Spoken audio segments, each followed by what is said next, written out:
श्रोता बंधु नमस्कार। आमे आज ज्योतिषिक आलोचन बुझा जानिबा और आलोचना करिबा जे तुला राशि नवेम्बर 16 रु डिसेम्बर 15 जाए तुला राशि व्यक्तिगण की प्रकार शुभ लाभ पाइबे की प्रकार दुख पाइबे से विषय रे एक सुंदर पाठ करिबा। आसंतु देखिबा तुला राशि स्थिति। तुला राशि तार लग्नाधिपति तुला हेतु आमे तुला को एक नहीं गणिले द्वितीय रवि और बुध, तृतीय शुक्र राष्ट्राधिपति एवं से डिसेम्बर 2 रे मकर को जीवे, कुंभे शनि मूल त्रिकोण रे मीनर अछंती राहु, वृषर अछंती बृहस्पति, कर्कट अछंती दशम रे मंगल आउ द्वादश अछंती केतु। यही ग्रह माने किए केउ प्रकार फल देवे ए मासरे आसंतु से विषय टिके दुख सुख हेबा निष्पत्ति नवा। आम जानी जे 14 नक्षत्र चित्रा, 15 नक्षत्र स्वाति, 16 नक्षत्र विशाखा, ये नक्षत्र त्रय को नहीं तुला राशि परिवार।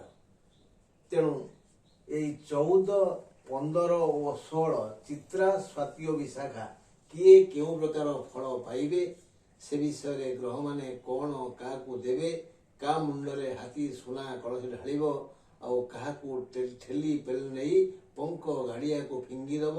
आसंतु देखिबा रवि 14 नक्षत्र को बुलेबे वृथा भ्रमण माने चित्रा नक्षत्र वृथा भ्रमण करेंगे रवि को पाए। 15 और 16 एमाने लाभ पाइबे जदि हृदयवान हेबे, हाथ को पैसा आसिले वृथा खर्च न करी पर सेवा लगेबा ताहले आमर मंगल हेबो। से कथा कहले किए रवि माने 15 और 16 नक्षत्र को से लाभ देवे।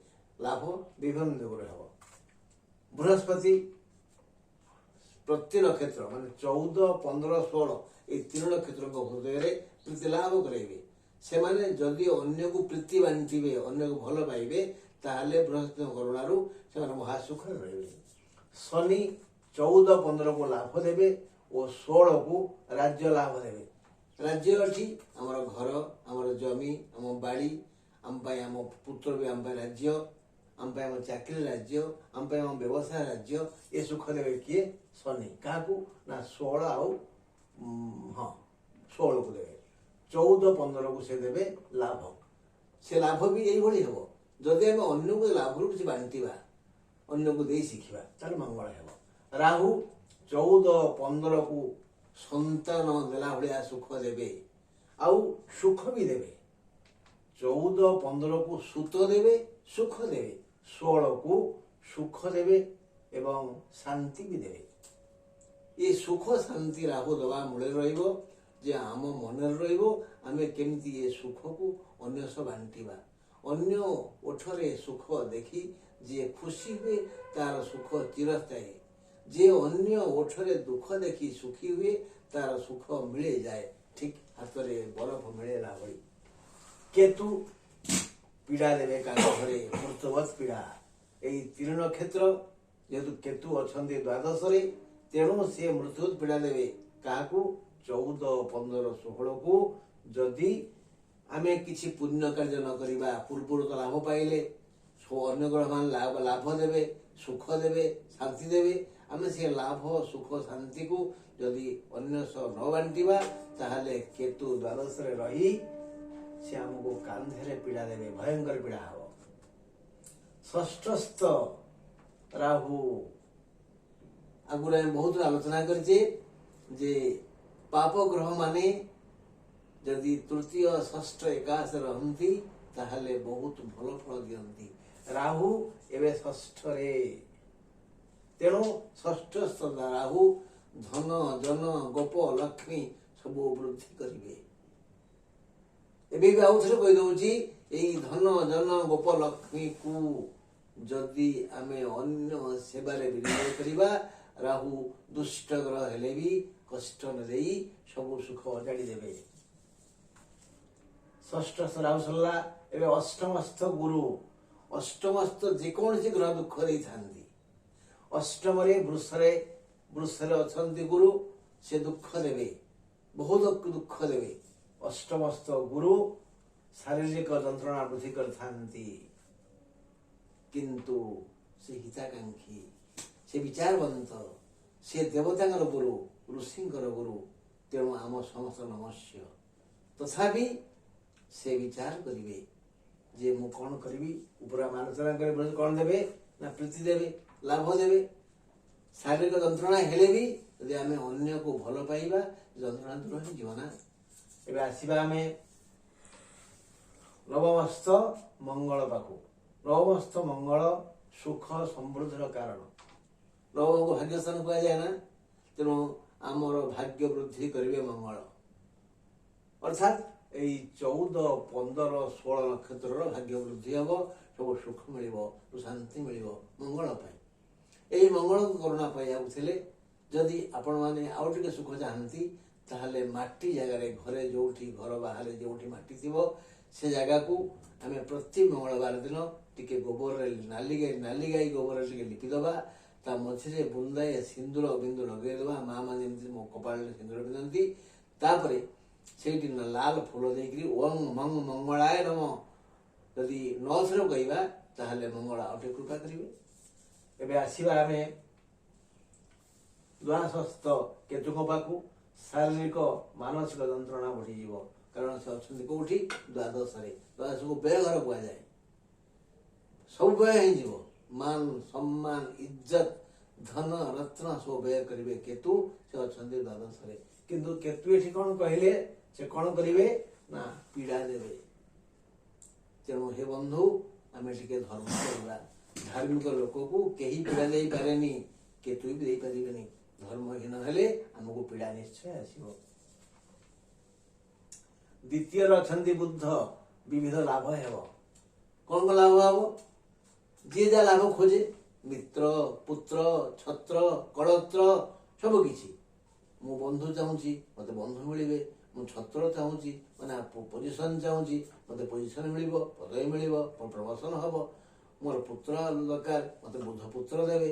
ଧନ, ଧାନ୍ୟ, ଗୋପର ସବୁ ଦେବେ। କିଏ ନା ବୁଧ ଦେବେ। ବୁଧ ଅଛନ୍ତି ଦ୍ୱିତୀୟ ସ୍ଥାନରେ ବୁଧ ଅଛନ୍ତି।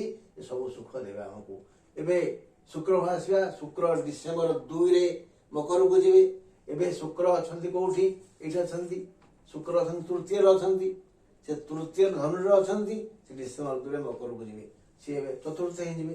ତୃତୀୟ ଆଉ ଚତୁର୍ଥ ଉଭୟ ସ୍ଥାନରେ ଥିଲେ ଶୁକ୍ର କ'ଣ କରନ୍ତି ନା ସୁଖ ଦିଅନ୍ତି, ଧନ ଦିଅନ୍ତି। ଶୁକ୍ର ଧନ ଦେବେ, ସୁଖ ଦେବେ। ସେ ଧନ ଆଉ ସୁଖର ବିନିଯୋଗ ନ କଲେ ଅନ୍ୟ ଗ୍ରହମାନେ ଯୋଉ ପୀଡ଼ା ଦେବେ, ଯୋଉ ଦୁଃଖ ଦେବେ, ଯୋଉ ଅଭାବ ଦେବେ, ତାହେଲେ ସେ ସମୟରେ ତ ଆମ ଦୁଃଖ ପୀଡ଼ା ବଢିଯିବ ନା। ତେଣୁ ଶୁକ୍ର ଏଇ ତୃତୀୟରେ ଚତୁର୍ଥରେ ରହି ଯେଉଁ ସୁଖ ଆଉ ଧନ ଦେବେ, ଆମେ ତାକୁ ସଞ୍ଚୟ କରିବା, ଅନ୍ୟକୁ ବାଣ୍ଟିବା, ମଙ୍ଗଳ ହେବ। ଏବେ ଆସିବା ରବି ପାଖକୁ। ରବି ହେଲେ ମାସାଧିପତି। ରବିଙ୍କ ପାଇଁ ଏ ମାସର ନାଁ ହେଲା ତୁଳା ମାସ। ରବି ଏବେ ତୁଳାରେ, ସେ ମାସାଧିପତି। ତେଣୁ ମାସାଧିପତି ସେ ଅଛନ୍ତି କୋଉଠି? ଦ୍ୱିତୀୟରେ ଅଛନ୍ତି। ଦ୍ୱିତୀୟ ରବି ସମସ୍ତ ପ୍ରକାର ମାନସିକ ଅଶାନ୍ତି ଆଣିଥାନ୍ତି, କିନ୍ତୁ ସେ ଅଶାନ୍ତି ଭିତରେ ବି ସେ ଦେଇଥାନ୍ତି। ଯେହେତୁ ଦ୍ୱିତୀୟ ଘରେ ଅଛନ୍ତି, ଦ୍ୱିତୀୟରୁ କୁଟୁମ୍ବ ଆଉ ଧନ ଚିନ୍ତା କରାଯାଏ। ସେ ଧନ ଦେବେ, ସୁଖ ଦେବେ, କିନ୍ତୁ ସେ ଧନ ରୋଜଗାରରେ ଟିକେ ଶାନ୍ତି କମିଯିବ। ଅଶାନ୍ତ ପରିବେଶରେ ଆମ ପାଖକୁ ଧନ ଆସିବ। ସେ ଧନ ଆମକୁ କଷ୍ଟ ଦେଇପାରେ। ତଥାପି ଆମେ ଯଦି ସୂର୍ଯ୍ୟଙ୍କର ଉଦୟ ସମୟରେ ଯୋଡ଼ ହାସ୍ତରେ ଆମେ କହିବା ହ୍ରିଂ ଘୁଣି ସୂର୍ଯ୍ୟାୟ ନମ, ହ୍ରିଂ ଘୁଣି ସୂର୍ଯ୍ୟାୟ ନମ 7 ଥର କହିବା, ତାହେଲେ ଆମର ସେଇ ଧନ ବି ଶାନ୍ତି ଆଉ ସୁଖ ଦେବ। ପଞ୍ଚମସ୍ଥ ଶନି ଦୁଃଖ ଯନ୍ତ୍ରଣା ଦେଇ ଅପବାଦ ଶୁଣାଇବେ, କିନ୍ତୁ ସେ ଏବେ ଅଛନ୍ତି କୁମ୍ଭରେ, ମୂଳ ତ୍ରିକୋଣରେ। ପଞ୍ଚମସ୍ଥ ଶନି ଦୁଃଖ ଦେବେ, किंतु सेठी विचार करेंगे कारण सब स्थान जो स्थान आम थी सी आमर मन पर प्रभाव पकाए सी जेहेतु अच्छा मूल त्रिकोण कुंभेर अच्छा तेणु शनि जो प्रकार जंत्रणा दुख अपमान अवसाद दवा कथा ता नदे विचार कर शांति देवे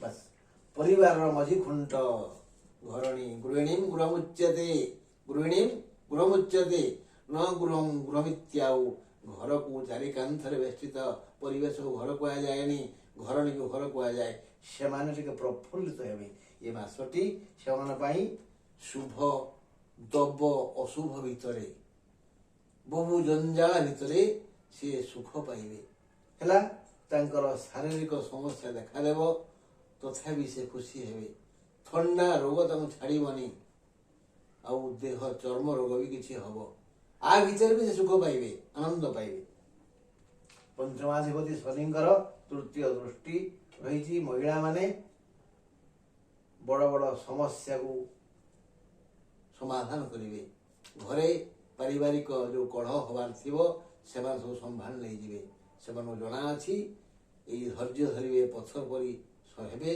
ताहले शांति पाइबे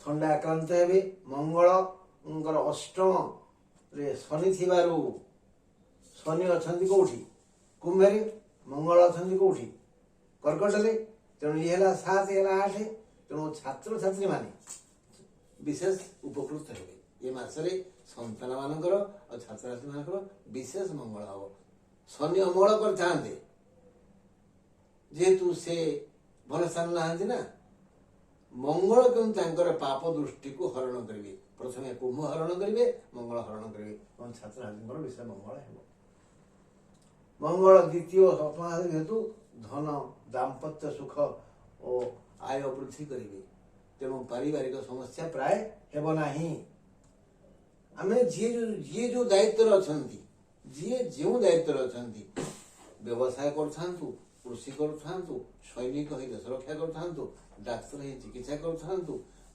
रास्ता घाट कड़े बसी जी जो वृत्ति करूँ समस्त विकास हेब समस्ते धैर्य धरवे समस्त मंगल हेब बंधु आम चेष्टा करवा कृपण हवानी आम हाथ को आसुवा धन अन्य को बांटा सुख अन्य को देवा अन्य ओठरे आम अमृत देखा बोले ईश्वर आमको अवश्य कल्याण करेंगे मु आशा करुच्ची आपण समस्ते तुला राशि लोक मैंने यह शुणी खुशी होते आप समस्त मंगल हेब।